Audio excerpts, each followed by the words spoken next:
आपको हम 106वें मन की बात प्रधानमंत्री नरेंद्र मोदी की सुनाएंगे, जहां पर वो दिवाली और साथ ही राम मंदिर को लेकर बोलते हुए नजर आए। मेरे प्यारे परिवारजनों, नमस्कार। मन की बात में आपका एक बार फिर स्वागत है। ये एपिसोड ऐसे समय में हो रहा है जब पूरे देश में त्योहारों की उमंग है। आप सभी को आने वाले सभी त्योहारों की बहुत बहुत बधाइयां। साथियों, त्योहारों की इस उमंग के बीच दिल्ली की एक खबर से ही मैं मन की बात की शुरुआत करना चाहता हूं। इस महीने की शुरुआत में गांधी जयंती के अवसर पर दिल्ली में खादी की रिकॉर्ड बिक्री हुई। यहां कॉनॉट प्लेस में एक ही खादी स्टोर में एक ही दिन में 1.5 करोड़ रुपए से ज्यादा का सामान लोगों ने खरीदा। इस महीने चल रहे खादी महोत्सव ने एक बार फिर बिक्री के अपने सारे पुराने रिकॉर्ड तोड़ दिए हैं। आपको एक और बात जानकर भी बहुत अच्छा लगेगा।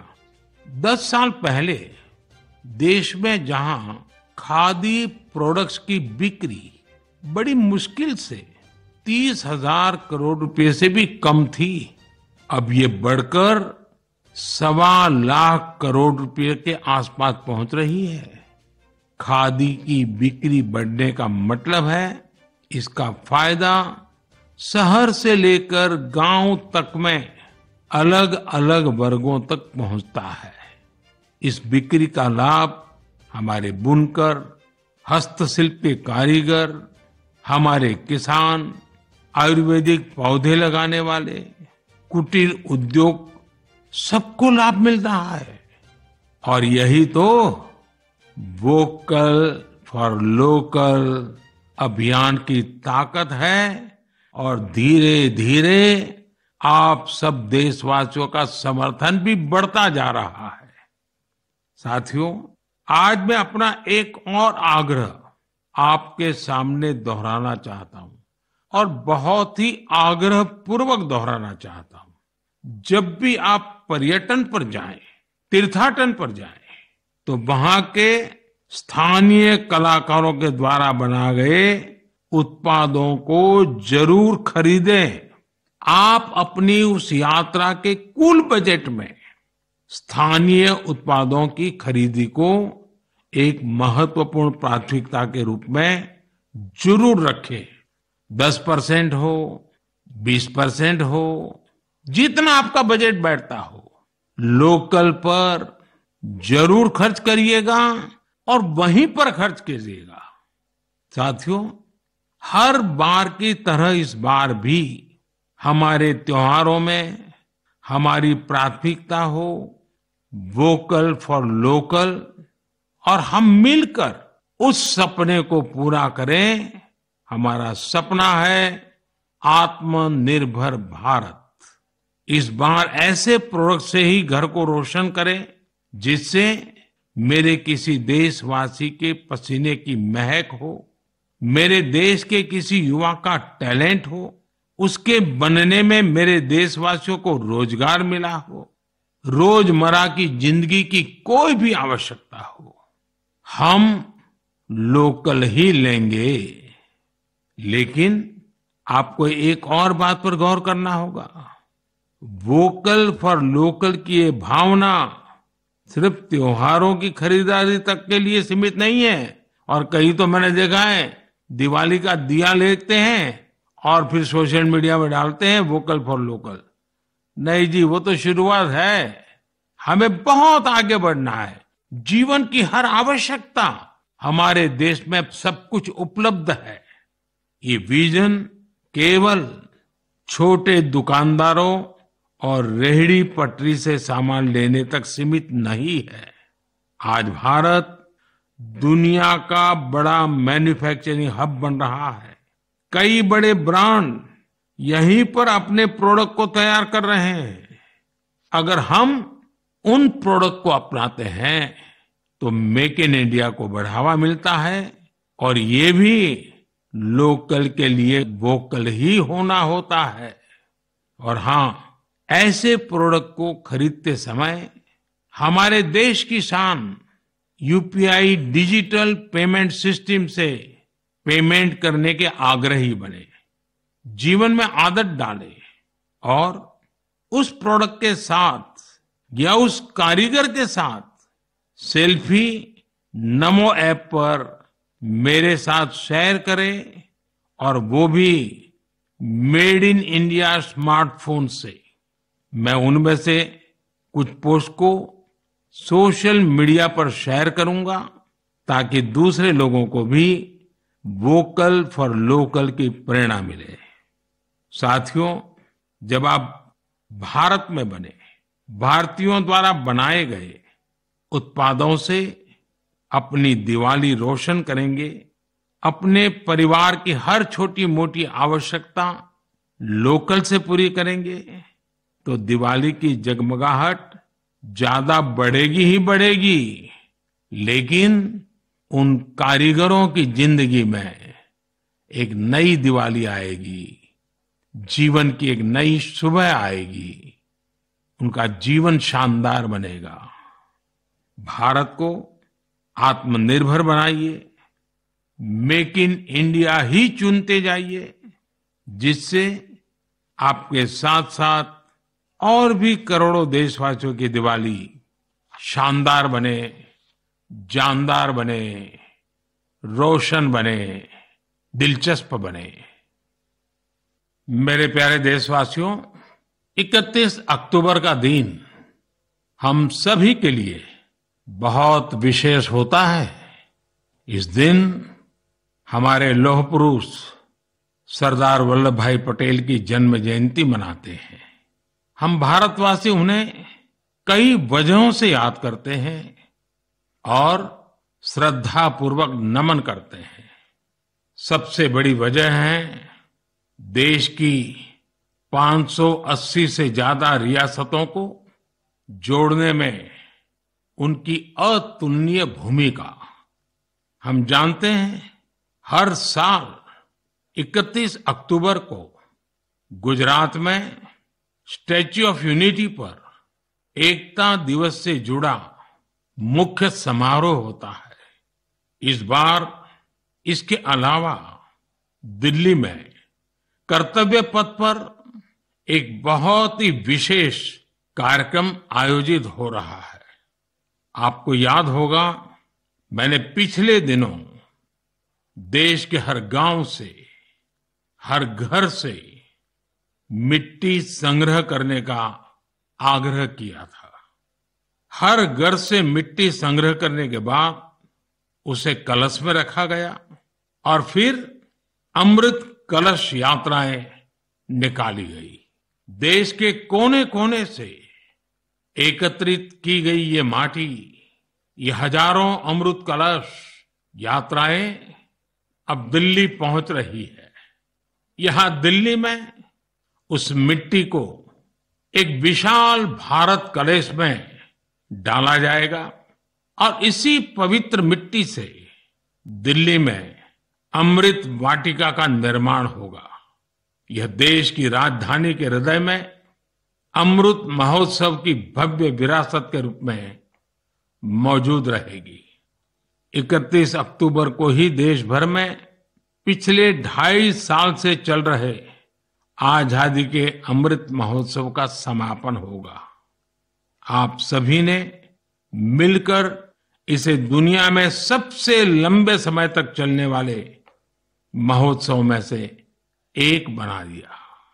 अपने सेनानियों का सम्मान हो या फिर हर घर तिरंगा, आजादी के अमृत महोत्सव में लोगों ने अपने स्थानीय इतिहास को एक नई पहचान दी है। इस दौरान सामुदायिक सेवा की भी अद्भुत मिसाल देखने को मिली है। साथियों, मैं आज आपको एक और खुशखबरी सुना रहा हूं, और विशेष करके मेरे नौजवान बेटे बेटियों को, जिनके दिलों में देश के लिए कुछ करने का जज्बा है, सपने हैं, संकल्प है। ये खुशखबरी देशवासियों के लिए तो है ही है। मेरे नौजवान साथियों, आपके लिए सविशेष है। 2 दिन बाद ही 31 अक्टूबर को एक बहुत बड़े राष्ट्रव्यापी संगठन की नींव रखी जा रही है, और वो भी सरदार साहब की जन्म जयंती के दिन। इस संगठन का नाम है मेरा युवा भारत, यानी माय भारत। माय भारत संगठन भारत के युवाओं को राष्ट्र निर्माण के विभिन्न आयोजनों में अपनी सक्रिय भूमिका निभाने का अवसर देगा। ये विकसित भारत के निर्माण में भारत की युवा शक्ति को एकजुट करने का एक अनोखा प्रयास है। मेरा युवा भारत की वेबसाइट माय भारत भी शुरू होने वाली है। मैं युवाओं से आग्रह करूंगा, बार बार आग्रह करूंगा कि आप सभी मेरे देश के नौजवान, आप सभी मेरे देश के बेटे बेटी mybharat.gov.in पर रजिस्टर करें और विभिन्न कार्यक्रम के लिए साइन अप करें। 31 अक्टूबर को पूर्व प्रधानमंत्री श्रीमती इंदिरा गांधी जी की पुण्यतिथि भी है। मैं उन्हें भी भावभीनी श्रद्धांजलि अर्पित करता हूं। मेरे परिवारजनों, हमारा साहित्य, लिटरेचर एक भारत श्रेष्ठ भारत की भावना को प्रगाढ़ करने के सबसे बेहतरीन माध्यमों से एक है। मैं आपके साथ तमिलनाडु की गौरवशाली विरासत से जुड़े 2 बहुत ही प्रेरक प्रयासों को साझा करना चाहता हूं। मुझे तमिल की प्रसिद्ध लेखिका बहन शिवशंकरी जी के बारे में जानने का अवसर मिला है। उन्होंने एक प्रोजेक्ट किया है, नीट इंडिया थ्रू लिटरेचर। इसका मतलब है साहित्य से देश को एक धागे में पिरोना और जोड़ना।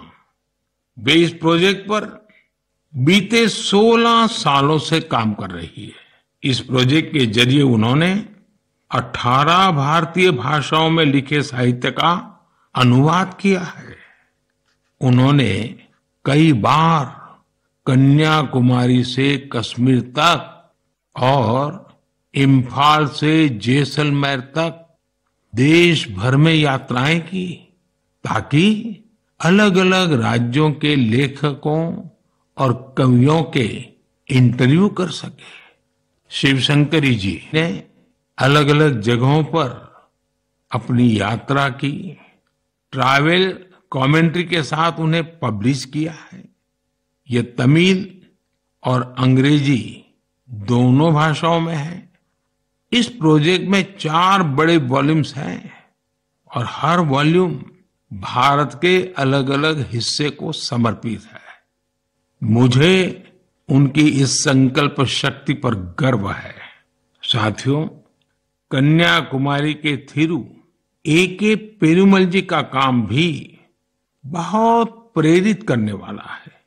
उन्होंने तमिलनाडु के ये जो स्टोरी टेलिंग ट्रेडिशन है, उसको संरक्षित करने का सराहनीय काम किया है। वे अपने इस मिशन में पिछले 40 सालों से जुटे हैं। इसके लिए वे तमिलनाडु के अलग अलग हिस्सों में ट्रैवल करते हैं और फोक आर्ट फोरम्स को खोजकर उसे अपनी बुक का हिस्सा बनाते हैं। आपको जानकर आश्चर्य होगा कि उन्होंने अब तक ऐसी करीब 100 किताबें लिख डाली हैं। इसके अलावा पेरुमल जी का एक और भी पैशन है। तमिलनाडु के टेम्पल कल्चर के बारे में रिसर्च करना उन्हें बहुत पसंद है। उन्होंने लेदर पपेट्स पर भी काफी रिसर्च की है, जिसका लाभ वहां के स्थानीय लोक कलाकारों को हो रहा है। शिवशंकरी जी और ए.के. पेरुमल जी के प्रयास हर किसी के लिए एक मिसाल है।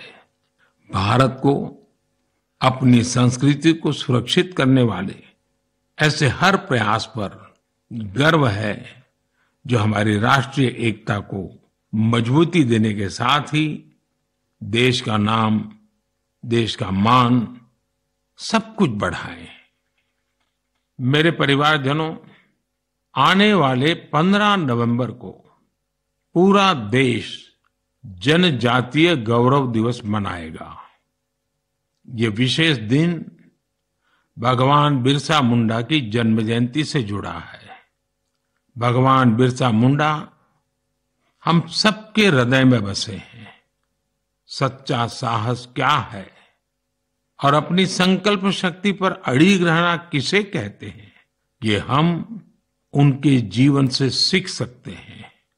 उन्होंने विदेशी शासन को कभी स्वीकार नहीं किया। उन्होंने ऐसे समाज की परिकल्पना की थी जहां अन्याय के लिए कोई जगह नहीं थी। वे चाहते थे कि हर व्यक्ति को सम्मान और समानता का जीवन मिले।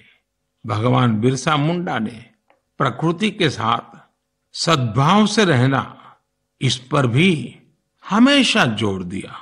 आज भी हम देख सकते हैं कि हमारे आदिवासी भाई बहन प्रकृति की देखभाल और उसके संरक्षण के लिए हर तरह से समर्पित है।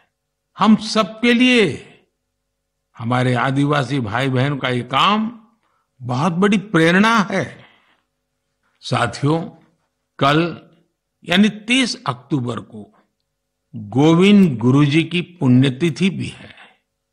हमारे गुजरात और राजस्थान के आदिवासी और वंचित समुदायों के जीवन में गोविंद गुरुजी का बहुत विशेष महत्व रहा है। गोविंद गुरुजी को भी मैं अपनी श्रद्धांजलि अर्पित करता हूं। नवंबर महीने में हम मानगढ़ नरसंहार की बरसी भी मनाते हैं। मैं उस नरसंहार में शहीद मां भारती की सभी संतानों को नमन करता हूं। साथियों, भारतवर्ष में आदिवासी योद्धाओं का समृद्ध इतिहास रहा है। इसी भारत भूमि पर महान तिलका मांझी ने अन्याय के खिलाफ बिंगुल फूंका था। इसी धरती से सिद्धो कान्हू ने समानता की आवाज उठाई। हमें गर्व है कि जन योद्धा टंट्या भील ने हमारी धरती पर जन्म लिया। हम शहीद वीर नारायण सिंह को पूरी श्रद्धा के साथ याद करते हैं, जो कठिन परिस्थितियों में अपने लोगों के साथ खड़े रहे। वीर रामजी गोंड हो, वीर गुंडा धूर हो, भीमा नायक हो, उनका साहस आज भी हमें प्रेरित करता है। अल्लूरी सीताराम राजू ने आदिवासी भाई बहनों में जो अलग जगाई, उसे देश आज भी याद करता है। नॉर्थ ईस्ट में कियांग नोबांग और रानी गाइदिन्ल्यू जैसे स्वतंत्रता सेनानियों से भी हमें काफी प्रेरणा मिलती है। आदिवासी समाज से ही देश को राजमोहिनी देवी और रानी कमलापति जैसी वीरांगनाएं मिली। देश इस समय आदिवासी समाज को प्रेरणा देने वाली रानी दुर्गावती जी की 500वीं जयंती मना रही है। मैं आशा करता हूं कि देश के अधिक से अधिक युवा अपने क्षेत्र की आदिवासी विभूतियों के बारे में जानेंगे और उनसे प्रेरणा लेंगे।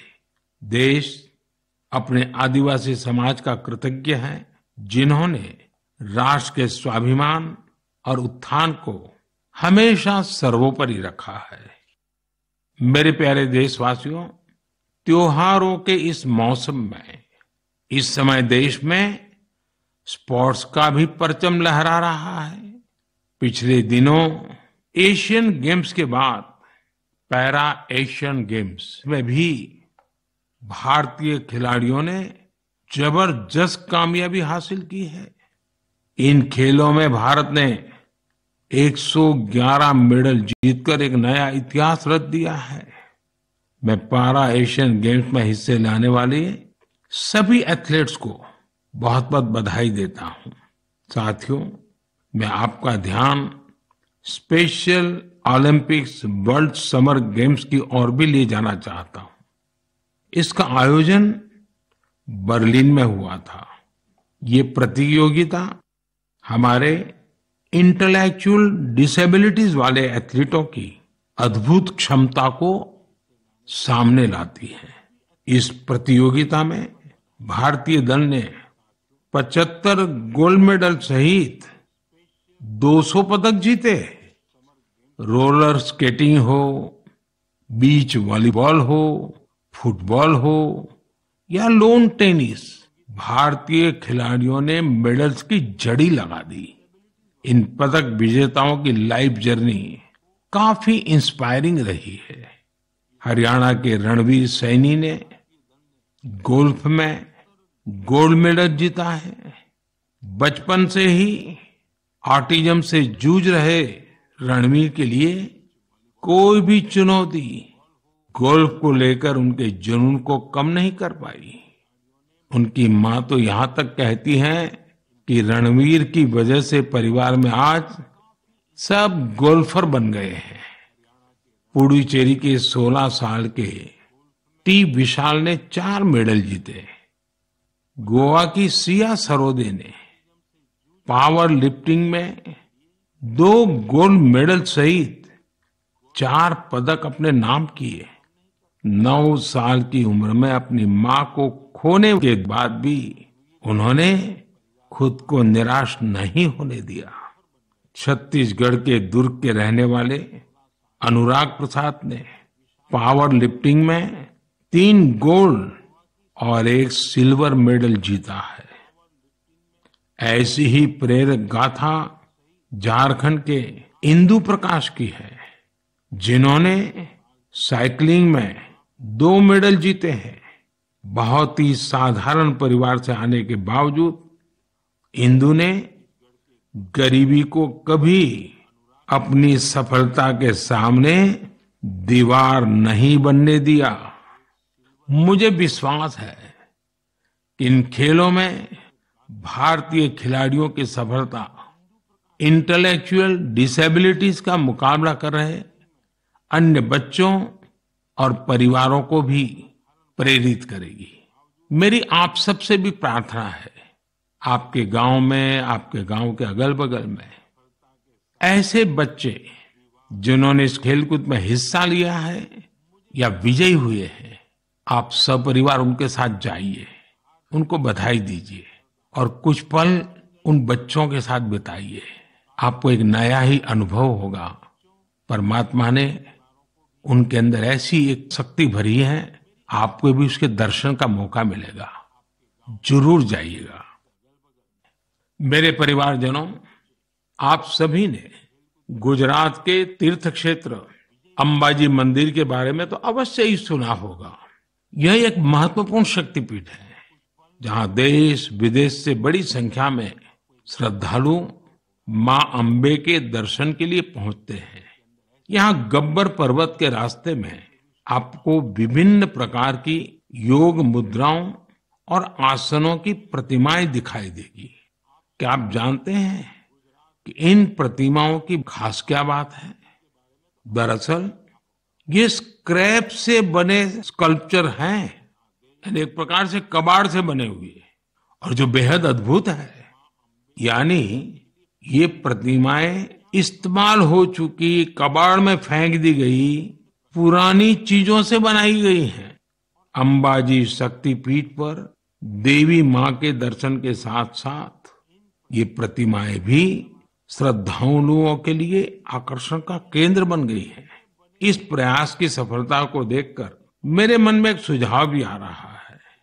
हमारे देश में बहुत सारे ऐसे लोग हैं जो वेस्ट से इस तरह की कलाकृतियां बना सकते हैं।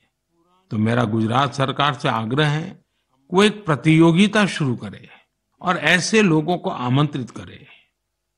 ये प्रयास गब्बर पर्वत का आकर्षण बढ़ाने के साथ ही पूरे देश में वेस्ट टू वेल्थ अभियान के लिए लोगों को प्रेरित करेगा। साथियों, जब भी स्वच्छ भारत और वेस्ट टू वेल्थ की बात आती है तो हमें देश के कोने कोने से अनगिनत उदाहरण देखने को मिलते हैं।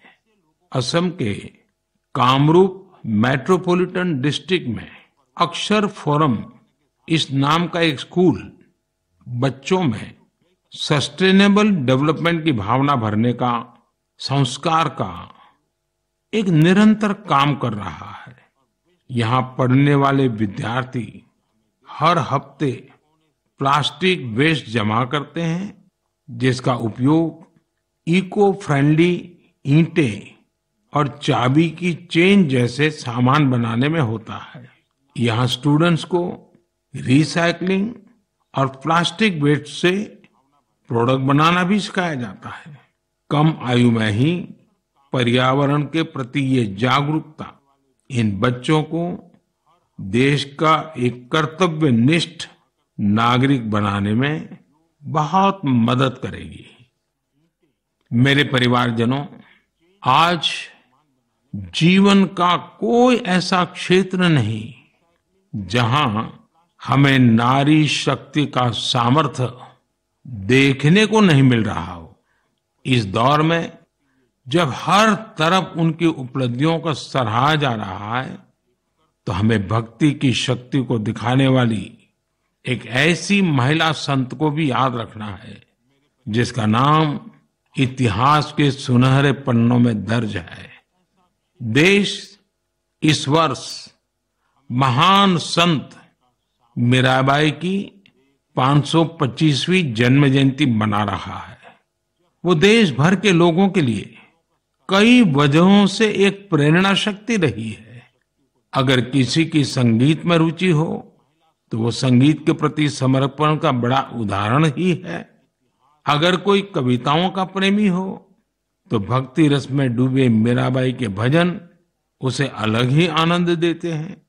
अगर कोई दैवीय शक्ति में विश्वास रखता हो तो मीराबाई का श्री कृष्ण में लीन हो जाना उसके लिए एक बड़ी प्रेरणा बन सकता है।